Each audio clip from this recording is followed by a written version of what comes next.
What's up, guys? Welcome back to Blueclouds TV.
What's up, guys? Welcome back to Blueclouds TV.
What's up, guys? Welcome back to Blueclouds TV.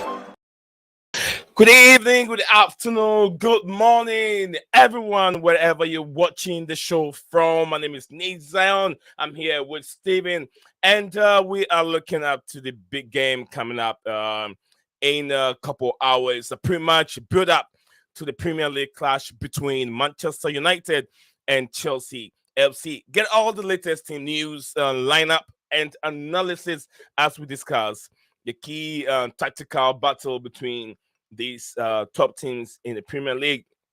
And I know over the years, both teams have fallen down the pecking orders, but then let's see who still have it. Erik ten Hag, Manchester United, or is it Mauricio Pochettino, new Chelsea squad? As you know, they've spent lots of money, billions, lots of millions and billions spent on the new Mauricio Pochettino's team, but then they haven't started the season very well. They've been struggling with lots of injury players coming in, but I know Chelsea fans will hope that all the injury players will get back to will get back from the injury list and then join the team.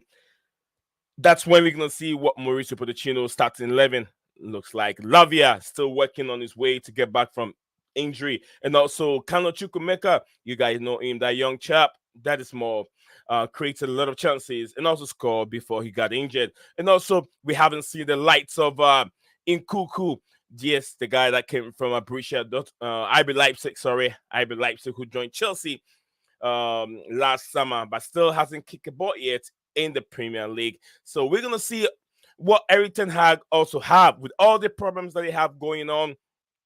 So many speculations going on at Old Trafford, where some other top publication, news outlets, media people are saying that Erik ten Hag, the players are falling out. I mean, players are not playing for him and all kind of stuff going on at Manchester United. with all these problems, can Eric Ten Hag and his boys, Rashford, get up and play for Manchester United? It's all about time. We'll see when the referee blows his whistle for the game to kick on. We'll be looking, like I said, we'll be looking at it pretty much in the build-up, the hype between these two teams, and also the team news and lineup. We will also look into that before the game kickoff. So, guys, do not go anywhere. Join me and my brother Steven as we take you guys through the next half an hour of live streaming. Thank you for being here. We'll be right back in a second.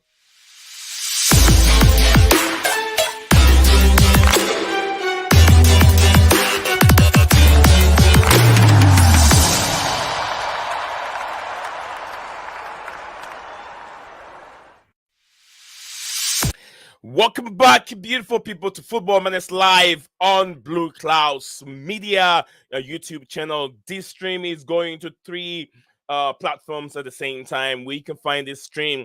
If you're on Facebook, you can find this stream on Blueclouds Media on Facebook, and also you can find the stream on Twitter, currently X, with Blueclouds Media. It's also streaming live there. Join us, let us know what you make or what your thoughts are, your predicted lineup, and also your predicted scoreline in the big game that will be happening at Manchester, Old Trafford. We'll see what it's all like. Eric Ten Hag and his boys, there's so much pressure on him. There's so much pressure. And also, I wouldn't say there's pressure on Mauricio Pochettino, but he has to give Chelsea fans this win. Join us as we take you through the next half an hour of it. Steven, my co-host Steven is here. We're going to take you guys through it. We'll discuss the tactical analysis and how Mauricio Pochettino's boys can bring Eric Ten Hag team down. Jackson is on fire. Enzo Fernandez had the brace against Brighton. So the man that we always want to see him scoring could be this could be his time. Stephen G, Manchester United, Chelsea, big game today, Stephen. Big game. I hope Poch's got his black suit and tie ready, because this could be the end of the Ten Hag era. It's going to be Ten Hag era funeral. Steven said it's going to be Ten Hag. Go ahead, Steven. Poch has got to be prepared for that Ten Hag era funeral that he's about to do today. Absolutely. That's a Chelsea fan talking over there, so you can hear that. Yes, he's really in favor of Mauricio Pochettino's boys, Chelsea, to go to Manchester, Old Trafford, to be precise. That's the playing ground where they can go on and clinch all the 3 points. Chelsea need it. Chelsea have played very well against Liverpool, played very well against absolutely, you can say arguably the best team in Europe, Manchester City, who recently won the treble, all the trophy you can talk about in domestic trophies and European trophies. They sweep everything to their possession. So yes, Chelsea played against them and played very, very well. So Stephen, what should we expect from Manchester? Let's go to the opposition team first. What should you expect from Eric Ten Hag? He's had a lot of issues with Rashford. Rashford is not firing. It looks like he doesn't fancy where Eric Ten Hag wants him to play, which is the right-hand side in the middle. The other day? No, sir.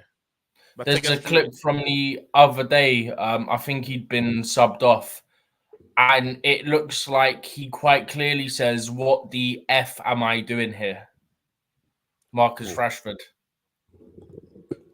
That's a lot to take from your own player when he uses that word on you. So yeah, I saw it the other day.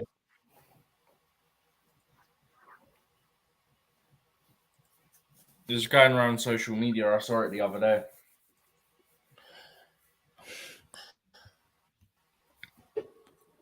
Steven, some injured players, some players are not going to be featuring in this game today.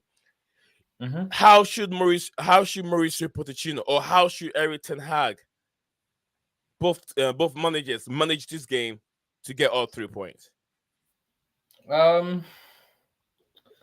Honestly, I think United have a bit of an issue, right?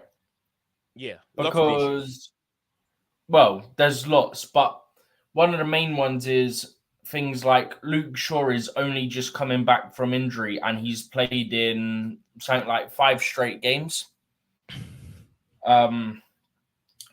So there's an issue there of the fact that he's just coming back from injury and he started, I think, every single game. Yeah. Since his return. Which you'll remember me saying, the one thing I don't want us doing, which we haven't under Poch, but we have done in the past, is rushing players back into the starting lineup. The only game he has not started out of those 5 was the last game against Newcastle United. The 4 games before that, his first 4 games back, he started.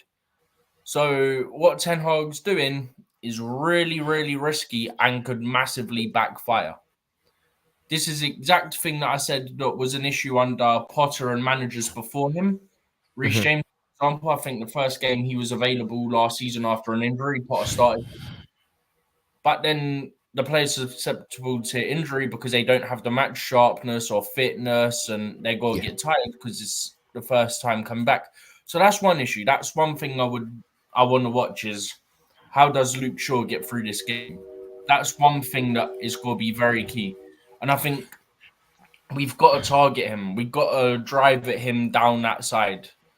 Make him make decisions that are going to put him into a difficult situation. He will be struggling because he has started basically every game since coming back, except from the last game.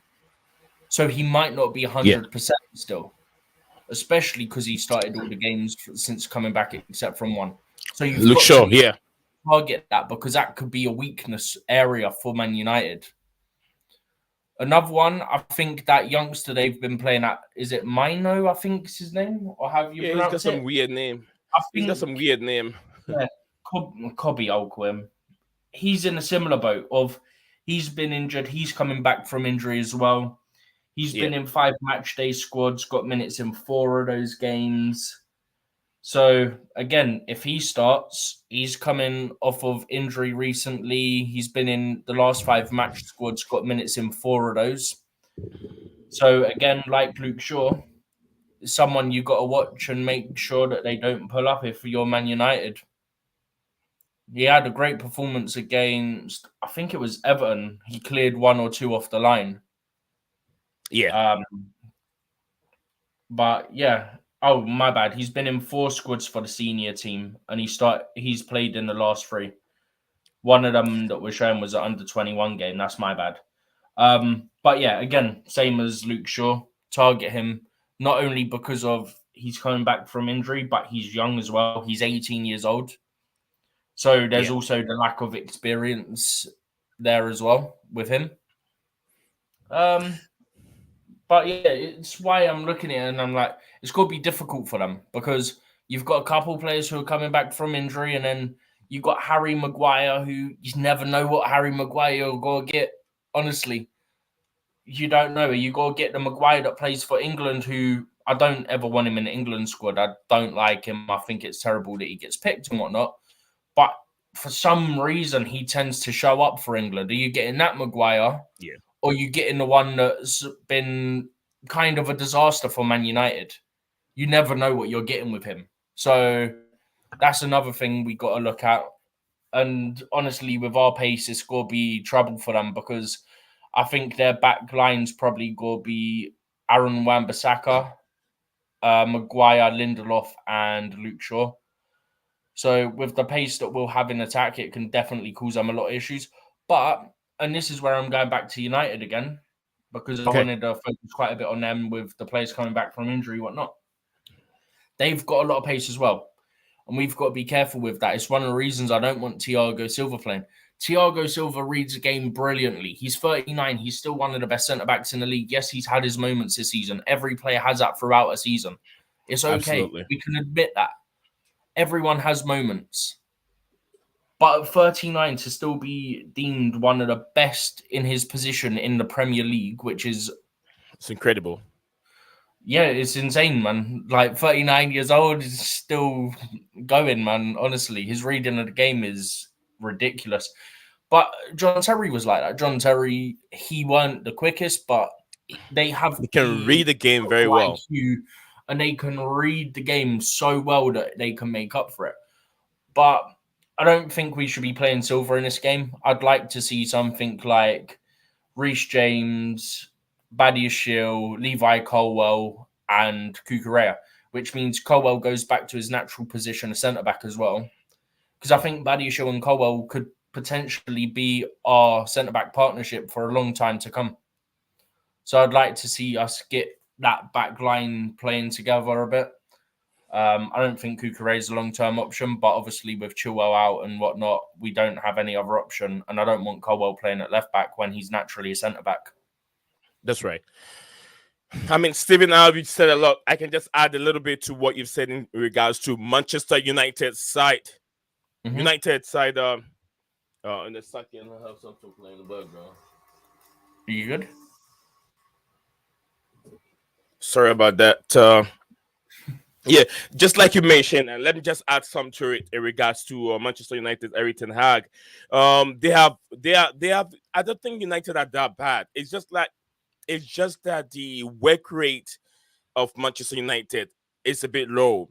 But then I think that there's tactics why they're spot on. They got players that can run. Wan-Bissaka on that. I think on the left, on the right hand side, he is very, very good defensively. Going forward, he's not that good. So that will bring a little bit of a disadvantage to Manchester United. But then, yes, let's talk about Andrew Onana. Onana is a problem for Manchester United. Mm-hmm. We have pacey attackers like Miss Nicholas Jackson, pacey attackers like Ryan Sterling. These players have to mount a lot of pressure on Onana because Onana sometimes I feel like he forgets he's a goalkeeper. He feel like because of the modern trend, keepers have to be good with their feet. So in that matter, he always feel like he's an outfield player, which he's not. He does unnecessary things during gameplay. So I feel like if the players mount so much pressure and on Onana, they can force him to make a lot of mistakes. There's so much pressure on Onana right now to perform. So any shot that comes on him, he wants to make a point. That's when he makes so much mistakes. So Onana in defense, there's a problem. And the pairing between Harry Maguire and Victor Lindelof is always not there. Those two guys have been pairing for beginning of the season where Erik ten Hag have had so much problems with Maguire. He took Maguire off and left Lindelof in that position. Now Maguire is back again, and I know definitely we're gonna see some problems. And you did mention Luke Shaw. Luke Shaw also is another one that we have to look into. Oh, just quickly, I stand corrected. Luke Shaw did start the last game. Just the graphic I had was showing him centre back, so I missed it. He did start the last game as well. So yeah, every he did. game since he's come back, Shaw, he has started. Yeah, that's right. He has started on pretty much almost every game. And just like I saw him, I said he's not really fit. He's not on top of his game right now. But I think the Chelsea game came a little bit too fast for him. And he has to put in over 100% to be able to get that 3 point for Manchester United. Can they do it? I don't know. So, and also we can talk about Rashford. Rashford has had lots of issues with Erik ten Hag, the manager. He's not playing very well. Do you think that he's going to turn up and be like Rashford that we know a couple seasons ago? And I've read something regarding Rashford and his girlfriend. Remember last season, Rashford was banging in goals left, right, center. There was a reunion between him and his girlfriend. They broke up. Anytime they broke up, Rashford goes down. Anytime they come together again, then there is a problem. So Rashford now, it looks like they are together, but I don't know why he's still not performing. It looks like he's not okay in that position. But can he get his rightful position? I don't know. So that is where we're gonna have a problem because Ten Hag attacking force more rely on Marcus Rashford, Bruno was again, Bruno Fernandes, Bruno Fernandes, and also probably Anthony, who is not good enough. He's not good enough for the Premier League. he plays like an academy player. So I'm not so much worried about, Anthony. But then Bruno Fernandes will be the key player for Manchester United. If Caicedo, Enzo Fernandez mark this guy out, Manchester United are down. They're done. They're done for the day. So that's what I'm going to add in regards to that. Before Stevie, you come in, then we can move on to Chelsea. So yeah, we'll go for a short commercial break when Stevie you're done with yours. Yeah, the other thing I would say is that United haven't looked good all season. They've just been stealing points and whatnot, getting quite a bit of luck. Whereas we've looked very good, and Poch addressed it. He said that the only game that they've really been disappointed with this season was the Newcastle game. Other than that, they've not been disappointed with the performances.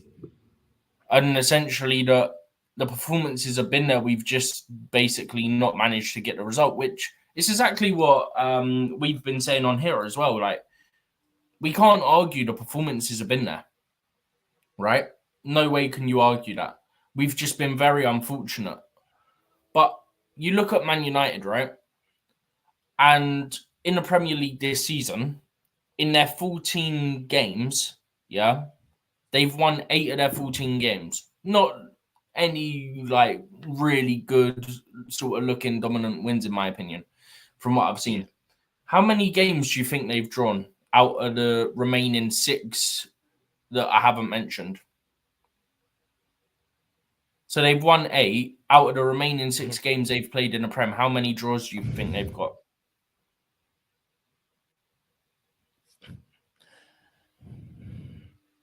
How many do you think? I'm not so sure, but I'm not so sure, Steven. But without looking at the statistics off the top of my head, I don't have it in there. They've not drawn a single game. They've either won or lost every single Premier League game this season. They've won 8 and lost 6. They haven't drawn a game. So it's either they lose or they draw, and that's what we're going to see tonight. Whereas you look at Chelsea, we got 5 wins, 5 defeats, but we got 4 draws there as well. So we're pretty much split almost 33% split on everything. Right. But, spot on, Steven. Great, and I do think that Chelsea end up winning because I just think we'll end up having a moment, and I don't know, maybe we put them to the sword, maybe we get multiple goals, because we have been scoring for fun recently. Except from the Newcastle game, we have been scoring for fun. Absolutely. The next, thank you very much, Stephen G. The next on the bill, we'll be talking about Chelsea. We've taken about 20 minutes discussing, I'll say 15 minutes discussing Manchester United, their weaker points, the advantage, and players that we have to look in for, the tactical breakdown, and how Manchester United can, outplay Chelsea or win the game. We'll talk about Manchester United. If you're just joining us, the next one we'll be talking about Chelsea FC. So, guys, do not go anywhere. Let me take these 2 comments. If you're watching us live, wherever you're watching us from, whether Facebook or YouTube or even Twitter, send your comments in and I will read them for you. Let me know your thoughts on the big game tonight. I want to love you forever. Said, hello, Nick Zion and Steven. Do you think Chelsea can pull off a win today? And then the next one is Todd Labour. Todd Labour said, hi, Nee and Steven. Do you think Nottingham Forest can pull off a win versus Fulham? I hope they do not. They do not. Okay, they do. I hope they do. Steven Cooper. Yeah, Cooper desperately need a win. Yes, Nottingham Forest have been struggling, but I don't think they can pull out a win against Fulham. Fulham are playing very well with veteran player William. William has been at Fulham, and I can't believe with the age of William, he's still playing well. Guys, we'll be right back. We'll talk about that game, the Fulham and the Nottingham Forest, and I know how Steve Cooper is struggling. So stay in there. We'll be right back in a short break.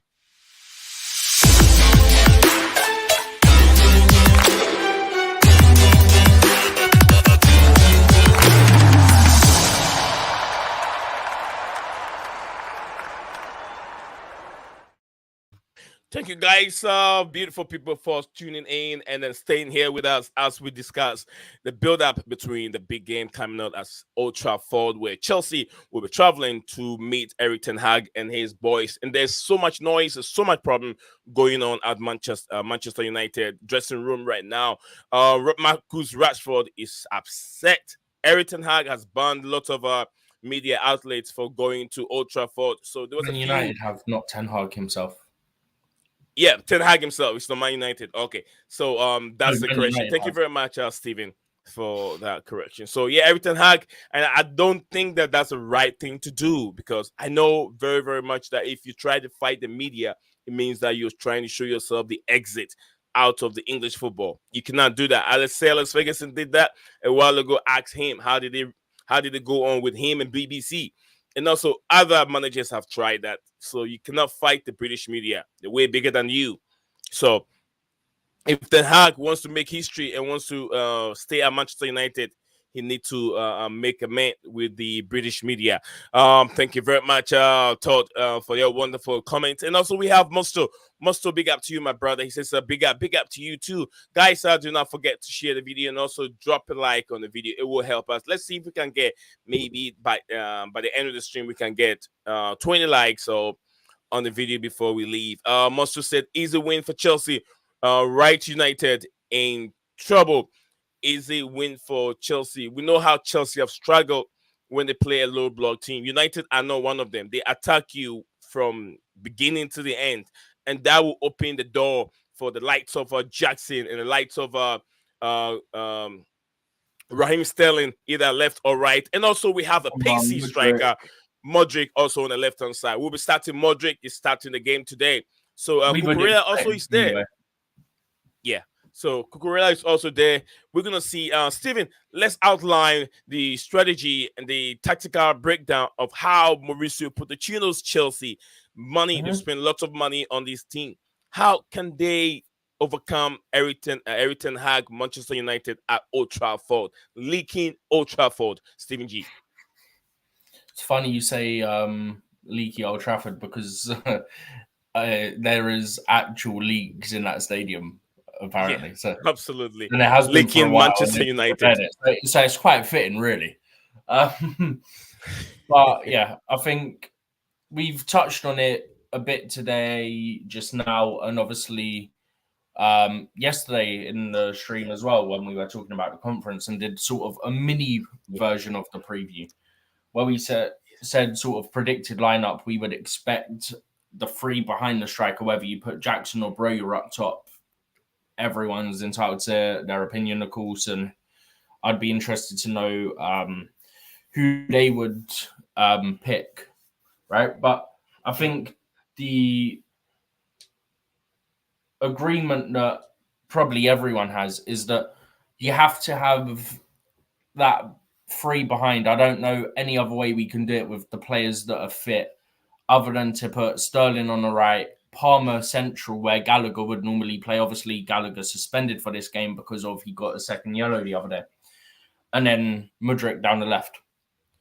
So, honestly, I think we see the best of Palmer when he moves centrally. I think that's where we really unlock the true potential of Cole Palmer, and that's where he's at his best. I know, obviously, when he's playing out wide, he likes to cut inside and cause issues there. But I feel like central is probably the best place to have him. Best place for him. I feel like he's going to be an absolute danger tonight.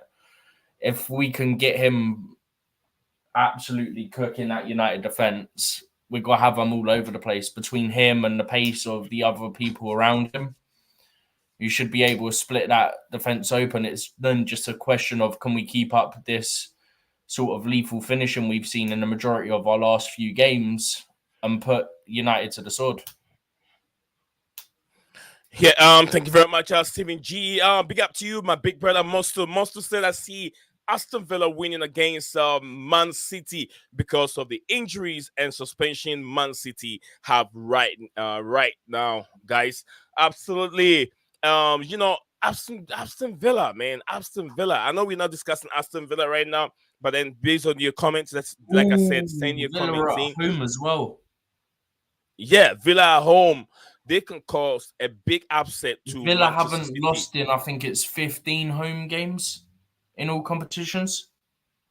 Yeah, and they've made that place a fortress, just like Liverpool and Everton are trying to do now. So I think that is going to be a very, very, very good game to watch. Villa, Aston Villa, Manchester City, big game to watch. Both teams will be attacking each other, just like Chelsea did to Manchester City at Stamford Bridge. So look, I've said something. Erling Haaland the other day. Erling Haaland sometimes upset me, and I know he's a good player. But the reason why I get upset seeing Erling Haaland, the way he plays, look at the likes of Didier Drogba. Look at the champions, the time Chelsea won the champions. Look at Cristiano Ronaldo at in his early careers, early days at Manchester United, and also Didier Drogba.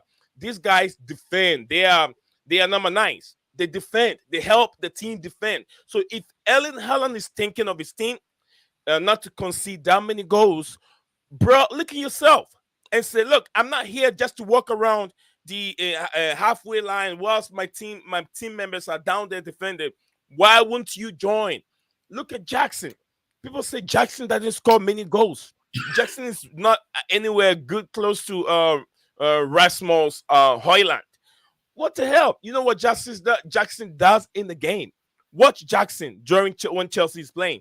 Jackson defends. He drops deeply and also drive with the ball, just like Rodri does. He doesn't just stay up there as a number 9, waiting for Gundogan, waiting for Kevin De Bruyne to cook the ball and then bring him to the score.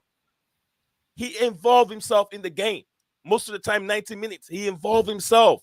He doesn't stay up there. Haaland was very and I don't know. He annoys me when I see him over there walking around, and whilst everyone is dropping deep, why wouldn't you go down there and defend and help the team out? I know people will say, "Oh, Haaland don't have to do anything because Gundogan, Silva, whoever is there, Rodri, and all these guys are there. They will defend and cook for Erling Haaland."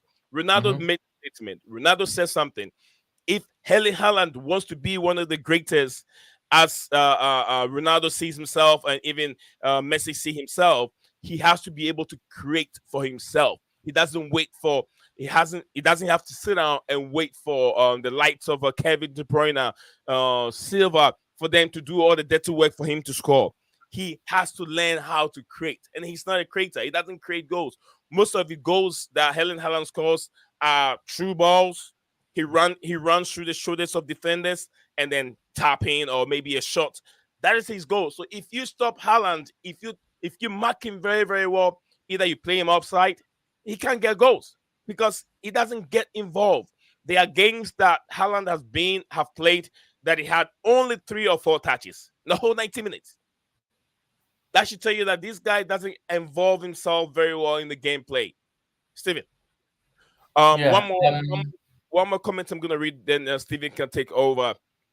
And how some of the players are coming back. Reece James is also back.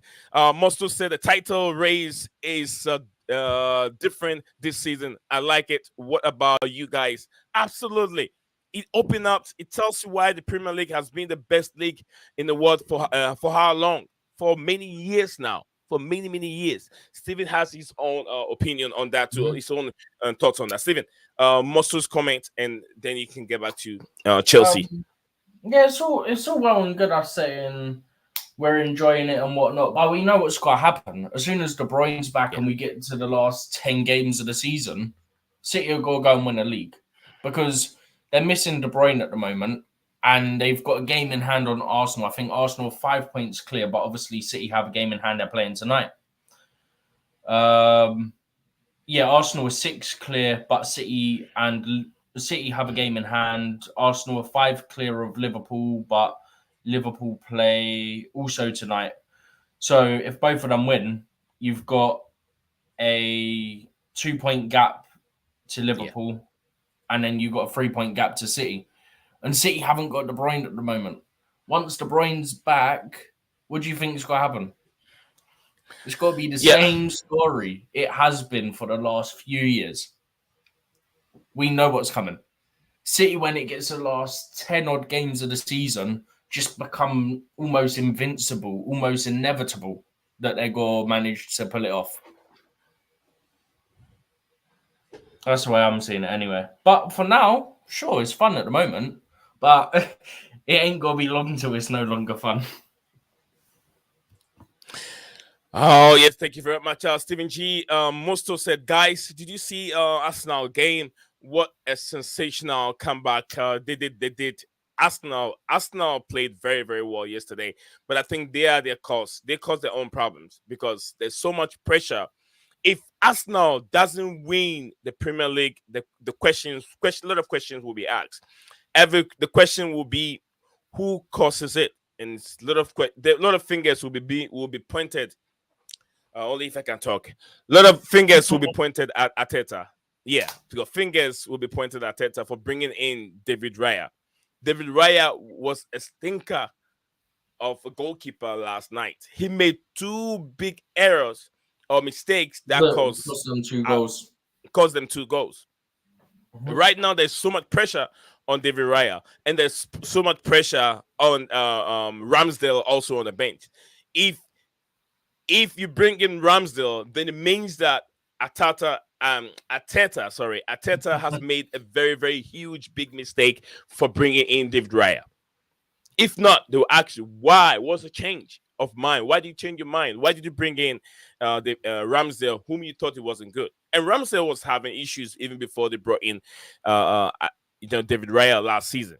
But then how good has Raya been? He's making lots of mistakes, just like they got rid of De Gea and brought in Mr.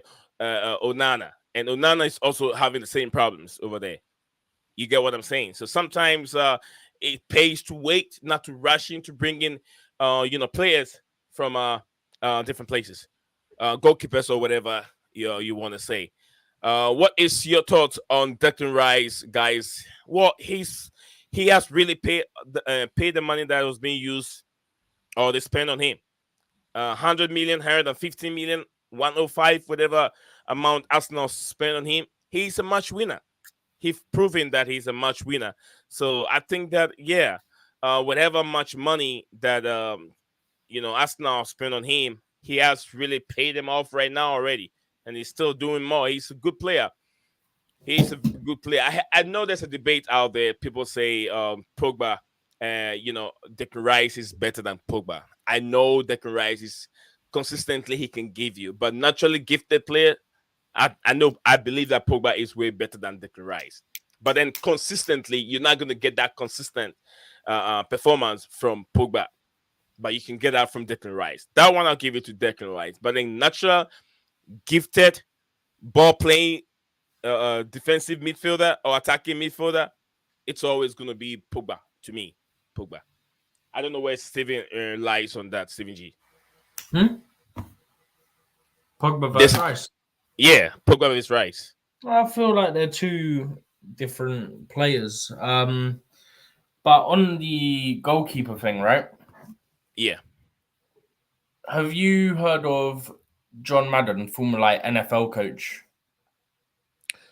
No, Steven. Okay, so he once said, if I'm not mistaken, if you've got 2 quarterbacks, you have none, right? Mm-hmm. Arsenal have 2 goalkeepers, right? Yeah.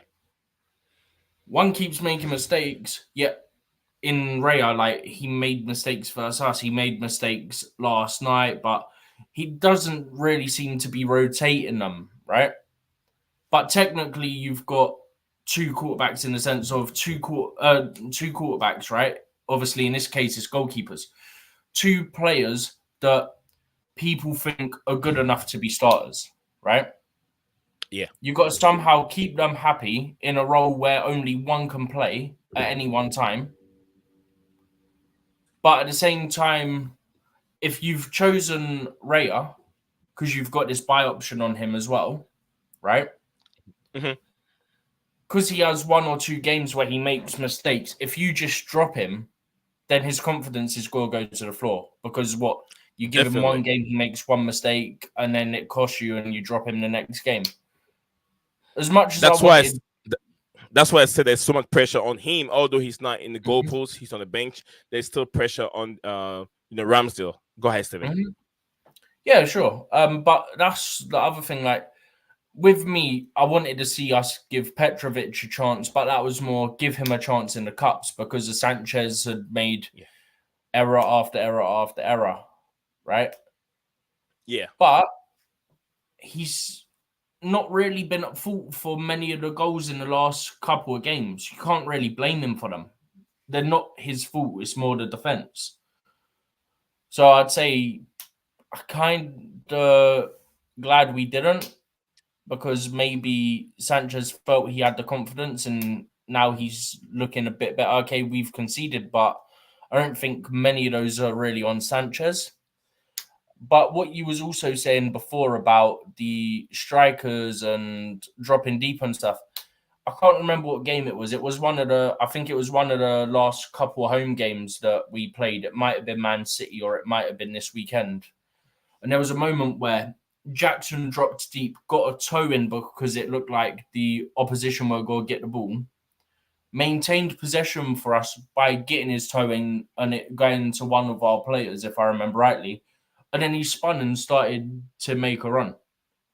Dropping deep to help your team is what I think should be what a lot of managers go for, right?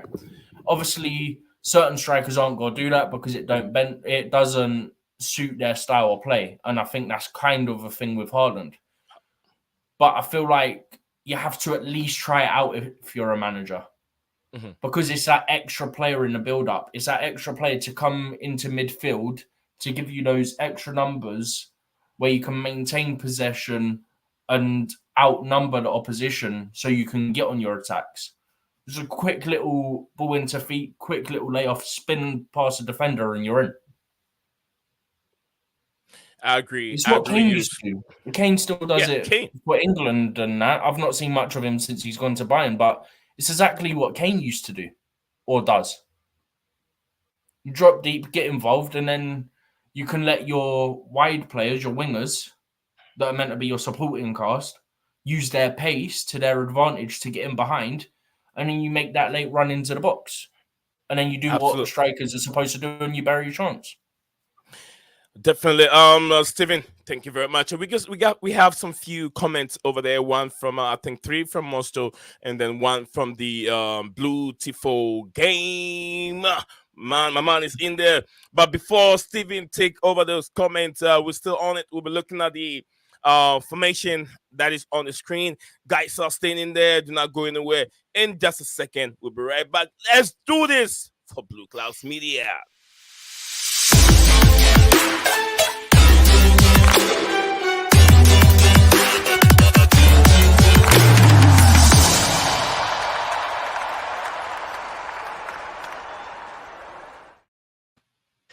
Yes, beautiful people. We're back to Football Minutes live on Blueclouds Media again, and we are going through the build-up to the big game that will be played in a couple hours in Manchester. Yes, Old Trafford, the leaking in Old Trafford, where they have the roof leaking at the same time. Information have been leaked away from the football club each and every day. Come on, Chelsea, get it done. Chelsea get a job done for once. Steven, Musto said, when is Caicedo going to do the same? You know, I think the Caicedo role, Caicedo have done it. He's done it. He's got to go where it was being disallowed against Manchester City. You know, looks like there is so much, the likes of Sterling and Palmer on that attacking role are doing more of the work, where Caicedo sit a little bit deeper. It's not meant to be up front. He's supposed to sit deep, but I don't know about the role of Declan Rice. But then when Caicedo gets into those chances, I've seen him, he's been blasting those shots, something that I've been asking many times. Steven will give you his perspective on that. Thank you very much, Mosto, for that wonderful comment in here. Mosto said, did you guys saw it? Saw which one? Okay, he says AC Milan have interest in Jacob. What's the last name? The Arsenal guy. The Arsenal defender. Oh, the defender that sting the place yesterday. Was it that him? Was it that guy? There was a punch. new defender that I saw. I'm not so sure of his face, but then he wasn't playing well. They took him Yeah, out he's and not brought new. He someone has in. been there, but he's not a starter for them. Okay. He's a So Polish player, if I'm not mistaken. thank you very much, Musto. Big up to you, my man himself, the beautiful game repping the channel. He says, big up me and the panel. Big up to you too. I hope you're doing very well. And then big up my brother, Gulam Mustafa. He says, big up me and Steven. As usual, you're repping the channel. Thank you, guys. Steven, anything you want to say regards to some of the comments? Casado, he said, when is Casado going to do the same thing, like being a match winner or scoring goals for the Blues? What's your thoughts on that before we move on to the the formation on the screen, Stephen G? I'll be honest, I'm not fussed about whether Caicedo scores or not. I just care more about him doing his primary job, helping out defensively, breaking up play and whatnot. I think he's got a good passing range, I'll be honest. I think we can see that, like, some of, like, his passing range, like, sometimes we saw it at Brighton, sometimes some of the passes he plays, I feel like he's kind of underrated on it. But yeah, primarily there to break up the play and progress it to the more creative players like an Enzo, Palmer, Sterling, or Mudryk, someone like that. Yeah. So I'm not fussed about him doing it. I mean, he was kind of robbed of the goal against Tottenham, but we ended up getting a penalty, which Palmer took, and also getting a Romero red card. So it is what it is. Gutted that he didn't score against Brighton. I said before the game, please let Colwell and Caicedo score. We got one of them, and I'll take it because we won the game. But it's a shame Caicedo didn't get his first against Brighton as well, especially because they were booing him and Sanchez throughout the whole game as well. So it would have been nice for him to stick it to him. Okay. I believe that was true. Gulam Mustafa said Chelsea to win for sure. If Chelsea lose, that will be the biggest upset given the United condition, which is absolutely true. You've nailed it. Makeem said, big up me. Big up to you too, my brother Makeem. Mustafa said, start Modric and Cole Palmer. If you look at the picture on the screen, yes, absolutely, Modric will be there because we have Gallagher being missing. He's missing today. And our pivot is going to be Enzo Fernandez and Caicedo up there. So definitely expect a goal from Caicedo. Palmer in the middle. This is the guy we were talking about earlier on. I think it's way much better being in the middle, better than playing at the right side of the, in that right side position. I just think we allow him to be more creative when he's centrally because you've got more space to work with. Obviously, being out wide, you very limited because obviously you can only really go forward or cut inside. Centrally, you can drive down the middle, you can play the ball out to your right or your left. So it allows him like more options basically compared to if he's out wide. And I think whilst he's good out wide, I think he's much better down the middle. But then Gallagher's been so good this season that we also can't drop Gallagher. Obviously, the only reason Gallagher won't be playing, as we keep touching on, is he's suspended because he got 2 yellow cards up there. Looking at the formation, Gulam Mustafa said again the high formation. But yeah, both teams are playing the same formation. But who is good at it? Which of these two teams is better in that formation, the 4-2-3-1 formation, with Wright Smalls, Hoyland in there with Nicholas Jackson as the attacking players. But then I think that Chelsea is playing much better in that formation than Erik ten Hag and his boys. Steven, do I sound a little bit biased in in the way I describe it, the formation, or do you think I'm really spot on? No, I mean anyone who's watched United would surely agree that they've not looked good this season. I don't think that's bias at all. I think that's something that for people that have watched Man United, you have to say is facts, to be honest, because as much as we don't want it to sound like we're biased, which we're not being, we're just stating the facts of United haven't been good this season. They just haven't. Their performances have been shocking. I've not seen a United game where I thought they really should be battering this team or they look really convincing in this performance. I haven't seen it this season. So, don't know, man.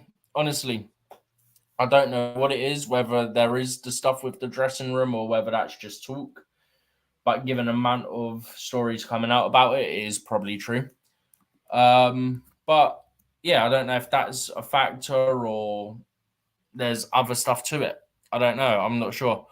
But one thing I will say is Højlund hasn't scored in the Premier League yet, and he cost them about double what Jackson cost us. And people say Jackson scored against 9-man Spurs, scored a hat-trick against them. It's still Spurs. He didn't do it against 9-man Luton or Sheffield United or someone like that. There was still quality on that pitch. The issue you should have isn't with Jackson scoring against 9 men, because he did score when they had 11 on and did score, I think, when they had 10 on as well. They got ruled out because other players were offside, which he can't do anything about because that's out of his control. That's his teammates.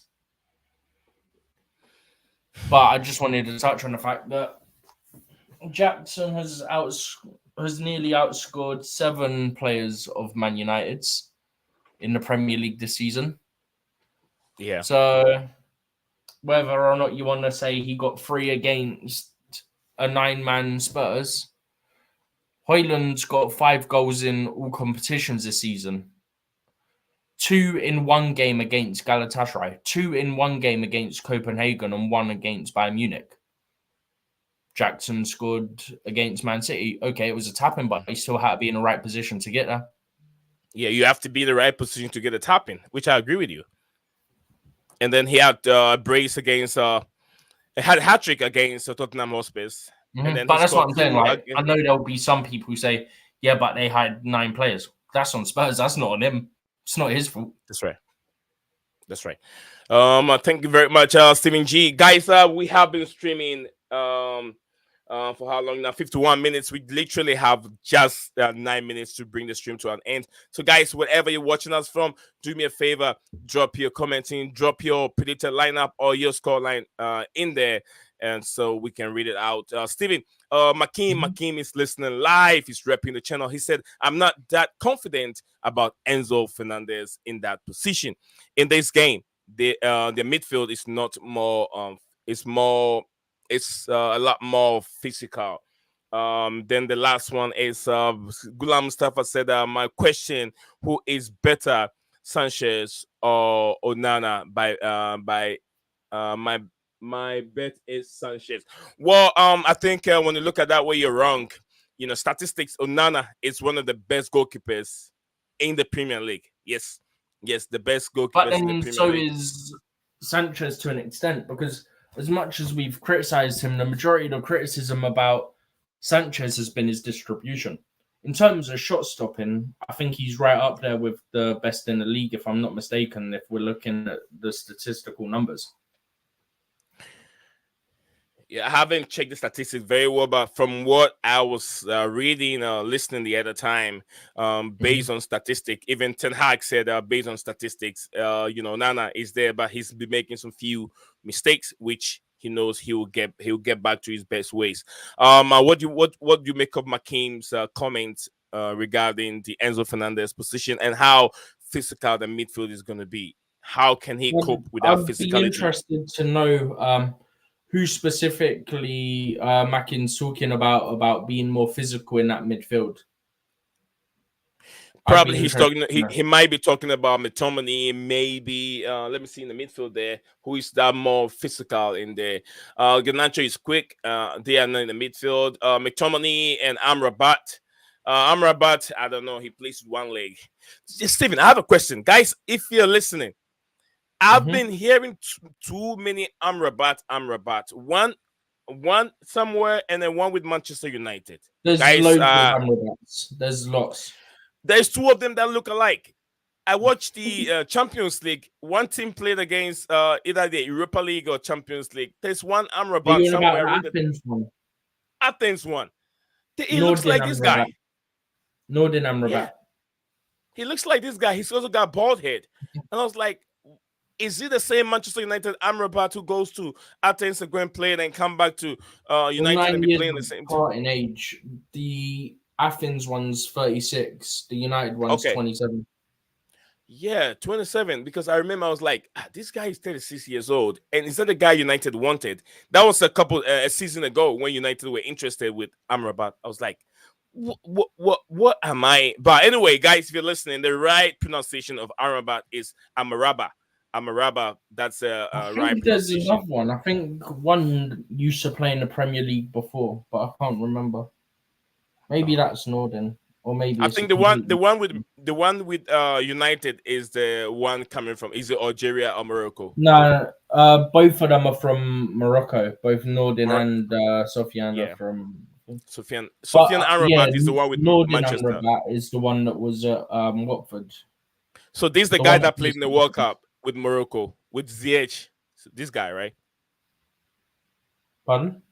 This guy is the one that played in the World Cup with Morocco. He played in it in 2018 in Morocco. Norden. The No, I'm saying Athens this one guy. played it in 2018. Oh, the Athens one. The Athens one's the one that was at Watford. That's what I was checking. I knew there was one that had been in the Premier League, but I couldn't remember. Which of the one played in the current ended World Cup?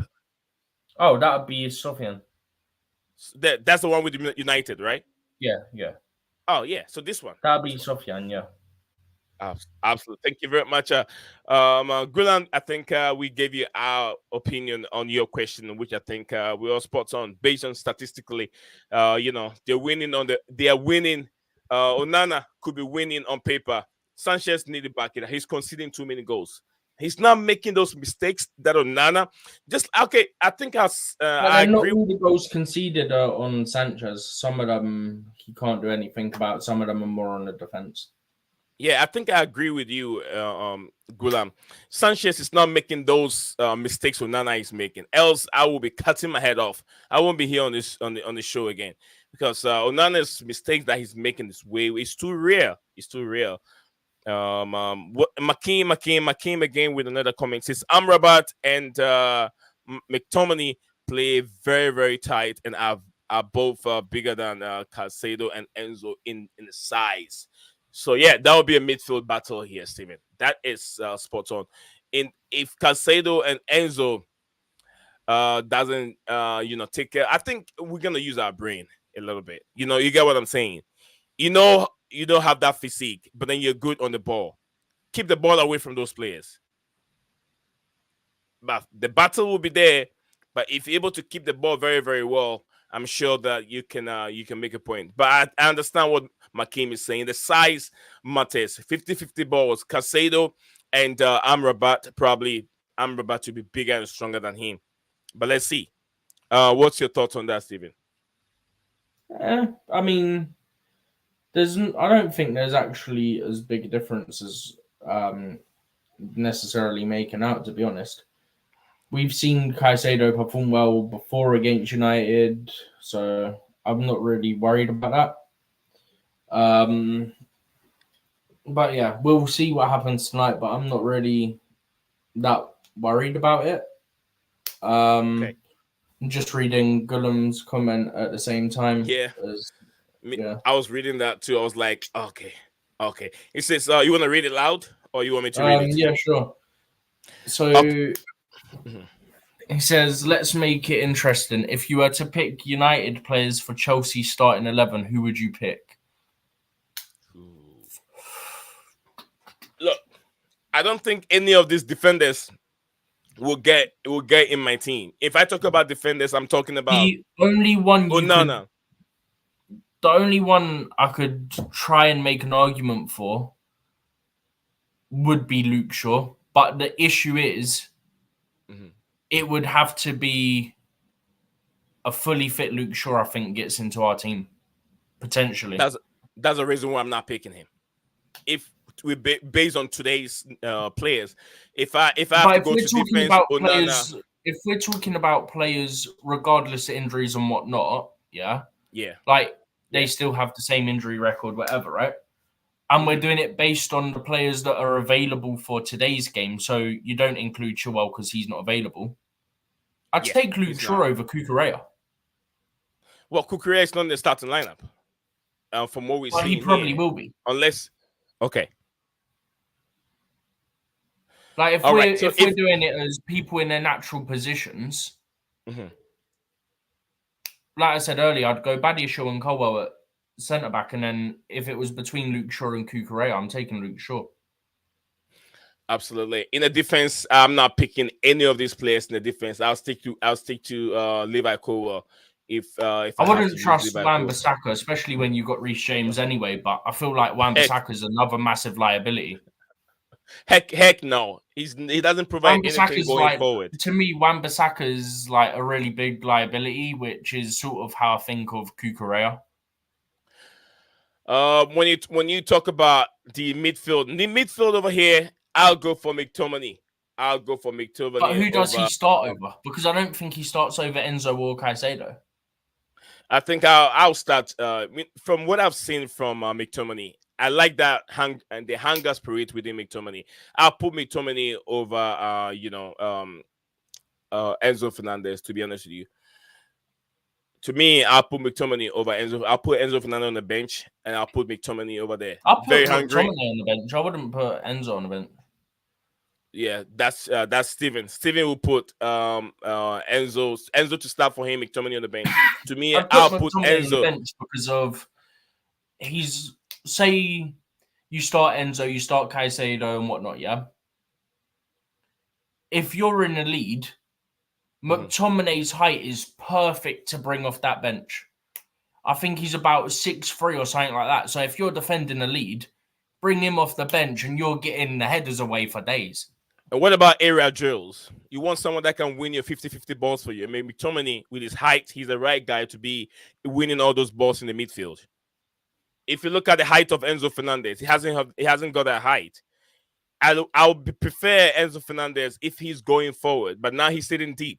So why don't you prioritize on players? Enzo isn't sitting deep though. Enzo isn't sitting deep, guys. If we're talking based on what happens in the game, it's more.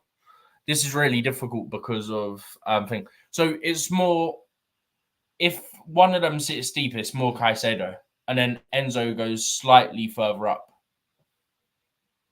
Okay. That's more what happens. It's more Caicedo is the sitter, and then Enzo's able to advance a bit more. Okay, Stephen G. Mosto said Alejandro Henacho talent. I would pick him. You guys saw the bicycle he made against Everton. That bicycle kick, it comes once in the blue moon, man. It comes once in the blue moon. How many of them did we really get? Based on one moment that happens once in 100 attempts. Yeah, if you pick him based on that bicycle kick alone, then I'll say, I mean, you're missing a lot. You're missing a lot. If you're saying that, then I can go, I'm picking Mudryk because I saw the goal he done against Arsenal. Like, it's not a good argument. Yeah, absolutely. Makim said McTominay is 6'2" and way more agile than Enzo Fernandez. I got someone that even sidelined with me. Steven, we're beating you today. We're beating you. We're disagreeing with you. Oh, okay, Steven, you got someone that supports you. You got a seconder here. Yeah, what now? Gulam is supporting what you're saying. He says McTominay for me as well from the bench. Hell no. I want McTominay to start. If I am the coach for Chelsea Football Club, McTominay start for me each and every day. He and Caicedo. McTominay start for me. And I'm very happy that Makim is on my side. So Makim on my side, and then also Gulam on your side. Let's go. My issue is there's got to be way too many people picking him for like him getting a couple of goals this season. Like, end of the day, I wouldn't want him to be my starter when I've got someone like Enzo.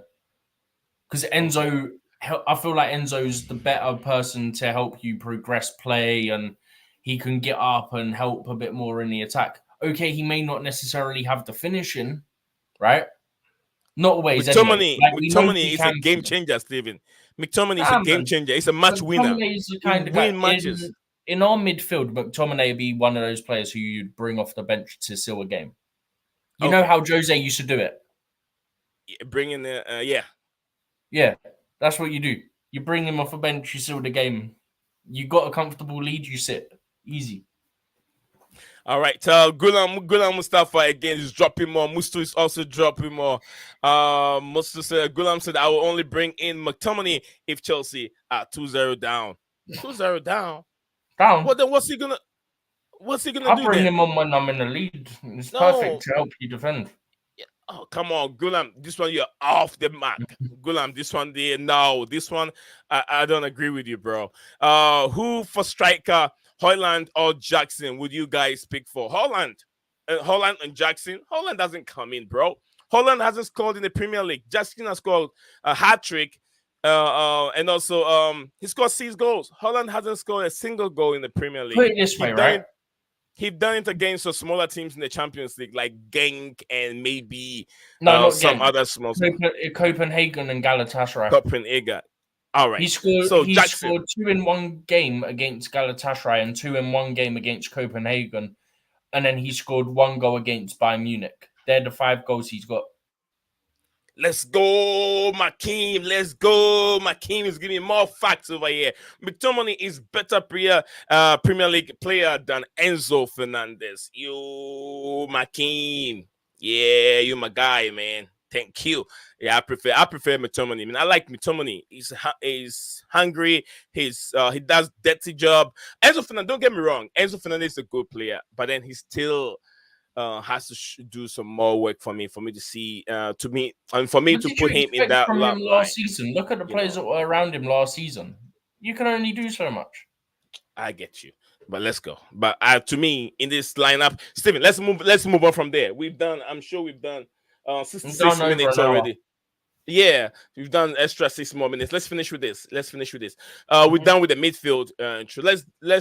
We've done at defense already. I'm not changing any of the defense. You thought of bringing in Luke Shaw over either Kukurea or Cowell. Kukurea. So, but if you have Cowell starting in that position, then you're not going to change him, right? I would, because Cowell don't belong at left back. I'm saying if this is what we have, we're talking about today, the formation today. Now, if this is what we're going with, you don't change Cowell. I would. I rate Cowell, but Cowell was a centre back, and I would want a natural left back. No, because I'm saying if career. This is the lineup that we're going but that's what I'm saying. I would take Luke Shaw over Cowell in this formation in that position. Okay. Because Cowell's a centre back. I want a natural left back because they've been doing it their whole career. You know how highly I rate Cowell. Mosto, you destroying everything, bro. We've been together in McTominay. Why are you doing this? Why Onana over Sanchez? Come on, bro. Look at these mistakes that Onana has been doing. Sanchez don't make those mistakes. He makes mistakes with his distribution, like he did against Arsenal and a couple other games. Don't get me wrong. Arsenal one cost him. Yeah, stupid thought he did in that game. Yeah. Yeah. But in terms of shot stopping, I don't think he's that bad. Also, we saw the other day, look at how commanding of his area he was the other day. He's coming out, he's plucking the ball out of the air from the crosses and the corners. That's what we need from him. We need that more consistently. And I'll have no issues. I still think we need a better number 1. But if he plays like that for the rest of the season, you ain't getting no complaints from me. All right, so we're done with that. Now we're going to move on from this 4th section here. We have Alejandro Henacho, and then we have Raheem Sterling. We have Cole Palmer, Bruno Fernandes, Anthony, and Modric. So in this position, Alejandro Henacho versus Sterling, and I'm going for Sterling all day. It'd be the other way. Because Henacho is the left side of Man United. Okay. All right, but because they're facing off, obviously, it looks the other way. So it'd be Henacho or Modric. Henacho and Modric. I'm going for Henacho. In this. Yeah, I think Modric can get to a high level, but based on what we've seen, you got to go for Henacho, man. You go. Yeah, absolutely. Yeah, I think Henacho. Mudryk can get there. I will back Mudryk to get there, but Absolutely. right here, right now, I'm going Henacho because I feel like he's contributed quite a lot in the last 12 months or so. Okay, spot on. So yeah, Steven and I are on the same page on this manner. Henacho and Modric, we're going for Henacho all day. Anthony and Sterling. To me, I don't rate Anthony. No, I don't rate him at all. I don't even want to see his face. So I'm going for Sterling all day. Steven. I'm glad that Sterling's starting to play well. Yeah, I need him to I know you maintain don't it for like the you don't like season. Sterling either. I know.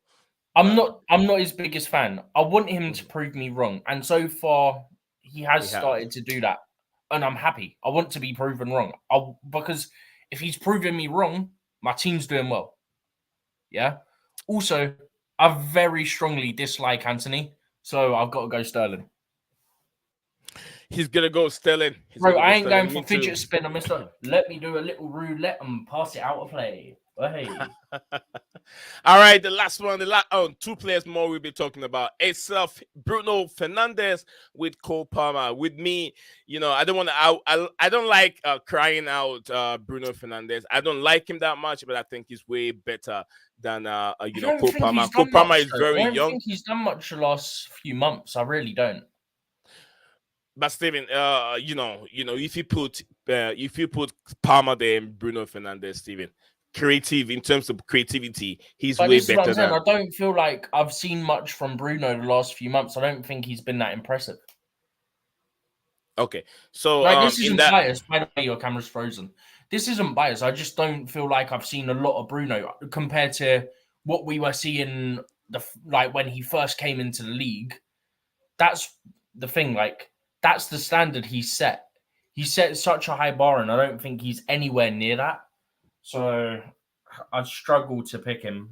If it was between Palmer and him, I struggle to pick him because I don't think he's at that level.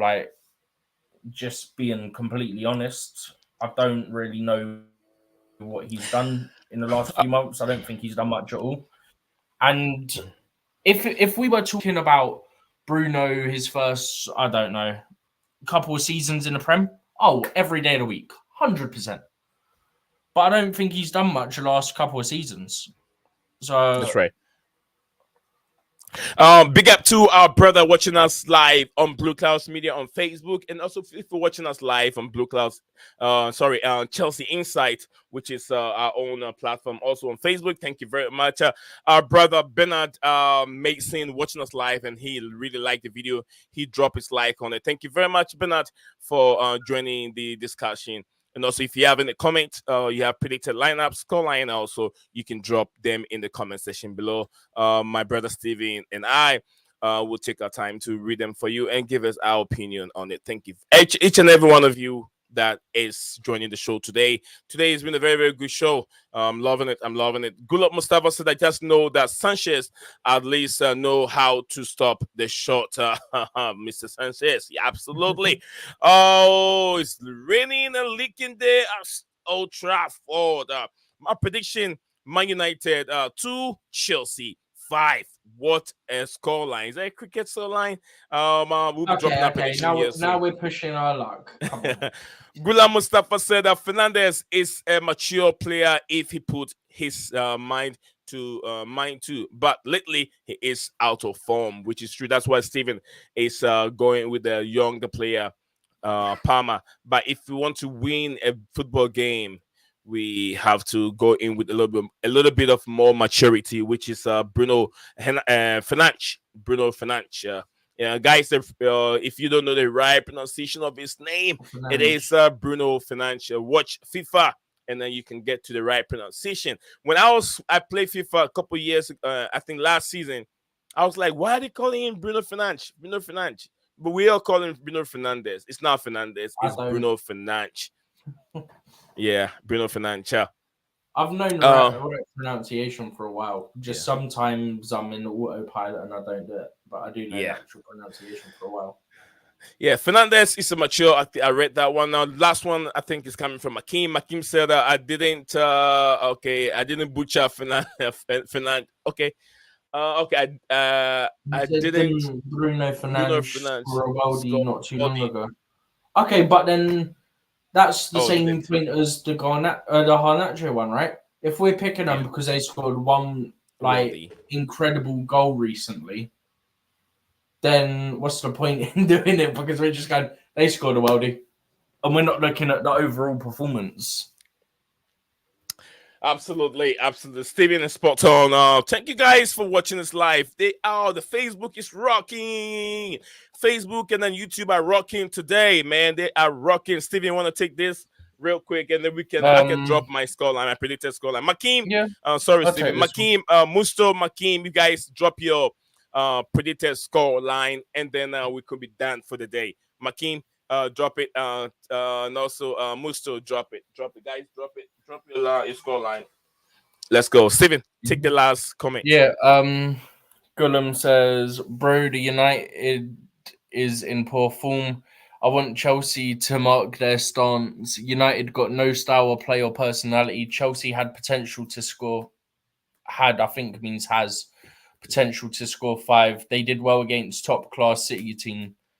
I'm not disputing that we did great, but I feel like 5's kind of pushing it a bit.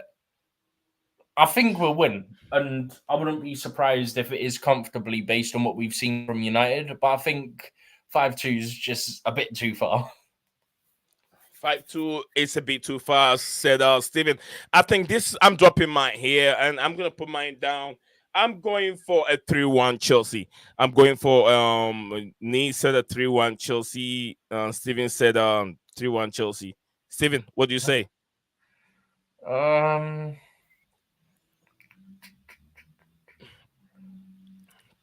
I Try and mean, come you up know, with I'm some gonna numbers. say Chelsea will go win, and Yeah, it's but the 10 yards or a try funeral. and come up with some numbers. Try and come up with some numbers based on what we've seen from Eric Ten Hag, Old Trafford leaking goals and leaking Chelsea roofing. by 2. So Just by so two. whether that's 2-0, 3-1, 4-2, whatever. Chelsea by 2. All right, let me see the comments. I think Gulam Mustafa said And we'll look Man comfortable doing United it too. because we're not United. We don't do no shaky BS. Yeah, Gulam said United 2. Chelsea 1. Chelsea 5, sorry. 5. Chelsea Careful. 5. Chelsea 5. Come on. Says what was this one? Says come on, Steven, take a leap of faith. a leap of faith Bro, in this. I don't know how long. Yeah, Steven doesn't do scoreline. Gulan, you have 2 scorelines here. He says I will only bring in McTominay. Okay, that's different. No, that's Any more scoreline? Yeah, any more scoreline from the you guys? Facebook, if you're watching live, drop your scoreline here. If you're watching live on Facebook, let me know your scoreline. We got 4 of you watching live on Blueclouds Media on Facebook. Drop your scoreline. Drop your scoreline in the comment section. I'll read it. Drop your scoreline. I think we have a balanced, but even here, 3-3 on both platforms. Drop your scoreline. Drop your scoreline on Facebook, guys. So when you drop your scoreline, it will be right in my studio, and I can read it for you. Let us get some more scoreline, and then we'll be done for the day, guys. Drop your scoreline. Drop your scoreline. Facebook is growing again. We got 5 more on Facebook. Oh, boom! We keep growing up. What do you have? What do you have? Any more scoreline? I think there's no more scoreline.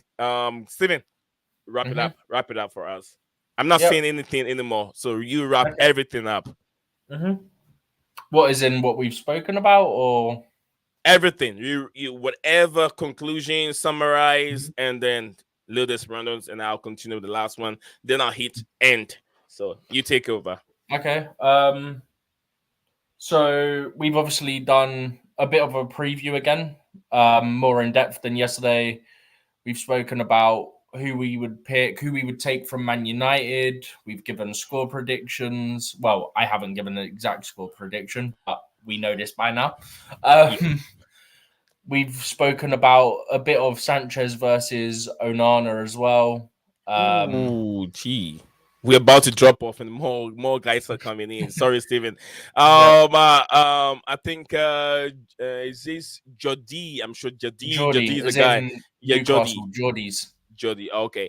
How we said how we lads. Okay, thank you very much, Jody, for joining us here. Then McLean said 2-1 for Chelsea. Although I think Hoyland and Bruno are going to give Silva hello a hell of a time.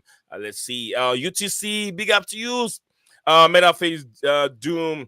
You are dropping a little bit late, but I understand. Maybe you're coming from work. Send me the link. Oh my goodness, Steven, you have time for that? No, I don't think I actually do today.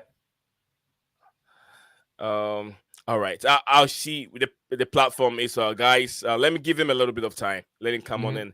Yeah. Let it. I think I've got to run. So what I Yeah. will quickly say, obviously, anyone new, yeah, like, subscribe. If you're on Facebook and you haven't subscribed on the YouTube channel, please go onto YouTube, give us a subscribe on YouTube as well. Help us grow the platform. And yeah, like and subscribe as I've already said. And then make sure you follow on the other socials. What was it on Facebook? Yeah, Blueclouds Media on Facebook. The same name. So it's just Blueclouds Media on there, and then you've got a group on there as well, right? Absolutely, Chelsea Insight. Okay, and then obviously Blueclouds Media on X, formerly Twitter. Yeah, on all social media, same, isn't it? Absolutely. Yeah. It's because you always say about the group, so I always get confused about the Facebook one. I know you get it. You get it. Thank you very much, guys, for watching us live on Blueclouds Media on Facebook, and also getting to some of our news that we post on Chelsea Insight on Facebook at the same time. Thank you for joining us here on Football Minutes Live, as we did discuss the build-up of that big game coming up a couple hours at Leaking Old Trafford, not Stamford Bridge, Leaking Old Trafford. We did talk about the pre-match build-up, which is we also talk about team news, injury players, the lineup is what we just talked about. So yes, thank just you. Quickly, big up to Georgie. Jody said, my prediction: United 1, Chelsea 1.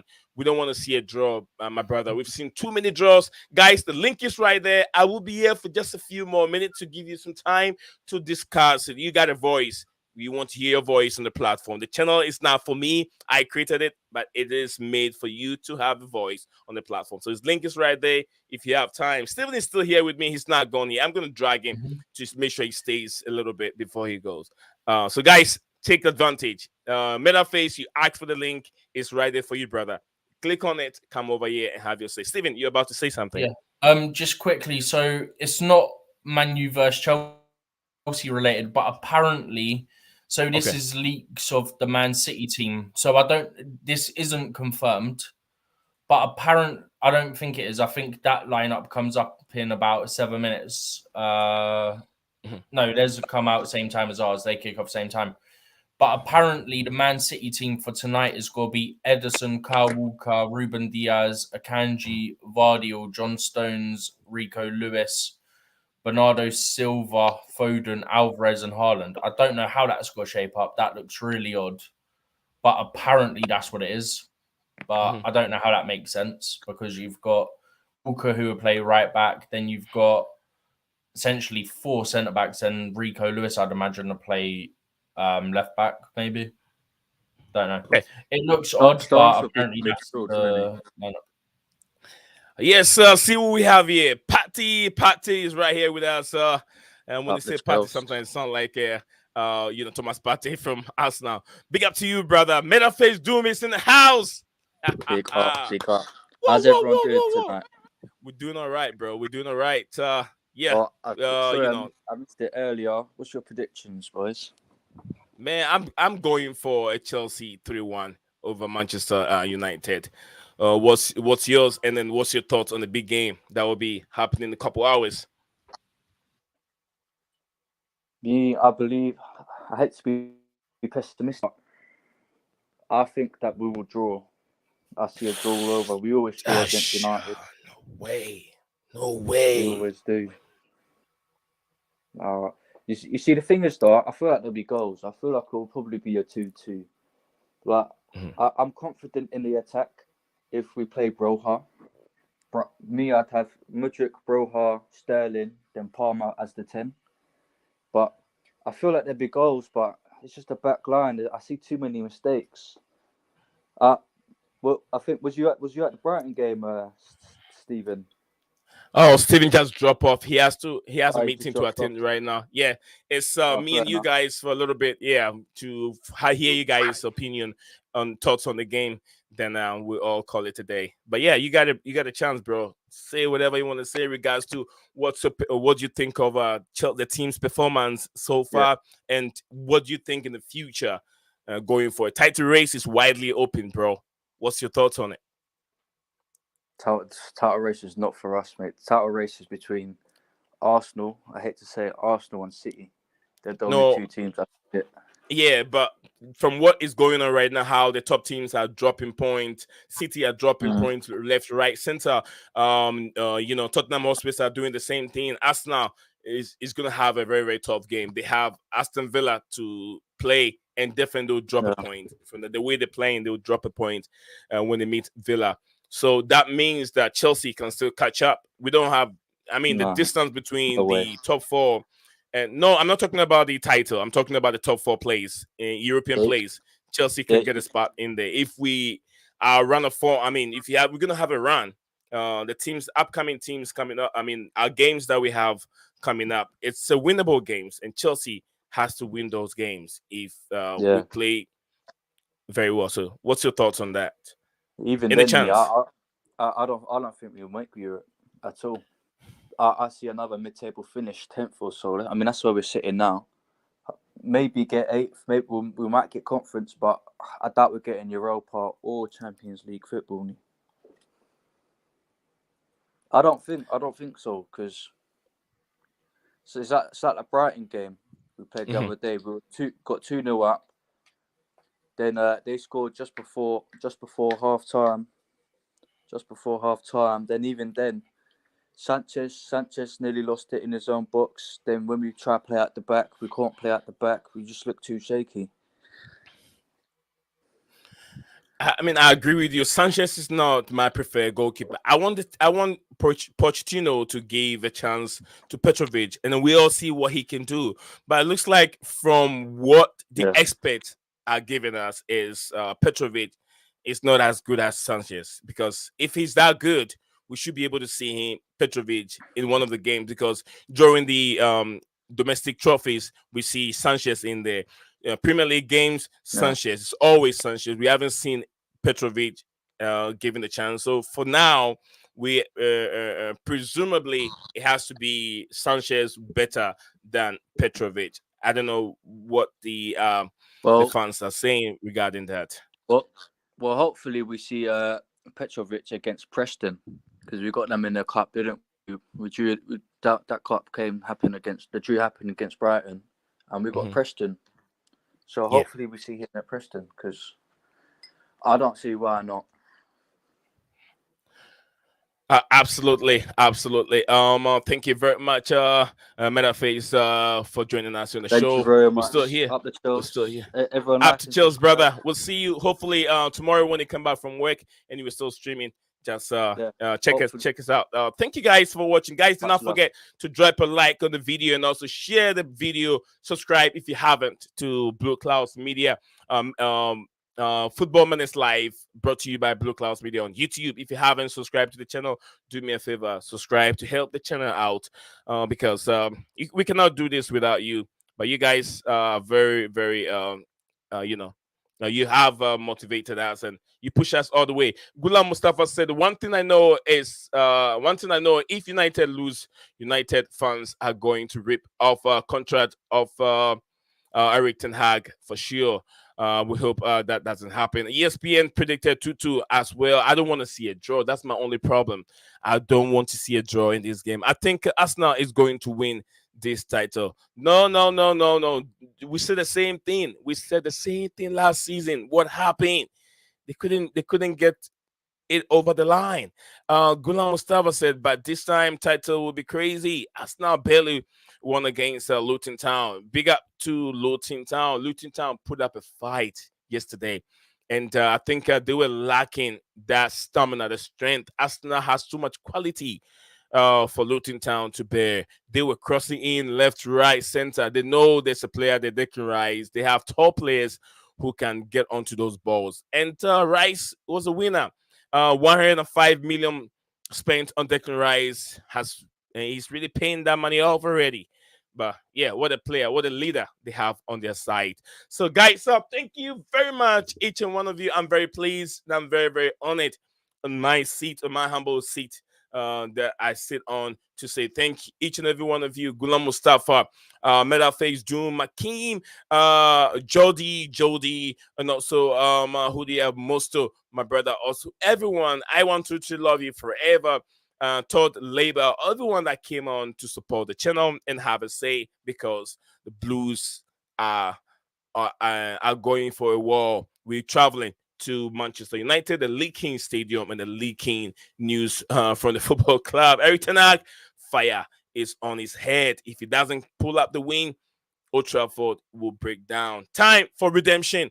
10 years now since Chelsea won at Old Trafford. We won against Manchester United. The last 5 games between these two clubs, it is all Manchester United won 1-0 against Chelsea. All have been a draw. By this time, to eliminate that draw, and either one of these two teams win again, and the best team that is some form right now is Chelsea. Chelsea have to go there and win it. Has proven to a lot of big teams that when you guys play attacking football, we can play much better. 4-4 against Manchester City, and also I think 4-1 against Tottenham Hotspur. Either 0-0 or 1-1 against Liverpool, one of them. Then 3-3 against Arsenal. So yes, the boys can score more goals when they play the likes of these big teams. So it's time for them to end that case against Manchester United. The Blues have to go to Manchester United and win it. Thanks everyone that has been here. I'm saying that again, and I'll see you guys again tomorrow. Lil Desperandos, as I always say, hang on to hope. Do not worry too much about tomorrow, because tomorrow will take care of yourself. Worry about now, because you don't know what is going to happen tomorrow. All right, guys, don't do what I wouldn't do. See you guys tomorrow. Bye-bye for now. Enjoy your evening. Enjoy the game. Pray and hope that the Blues come out with all 3 points. Bye-bye. What's up, guys? Welcome back to Blueclouds TV.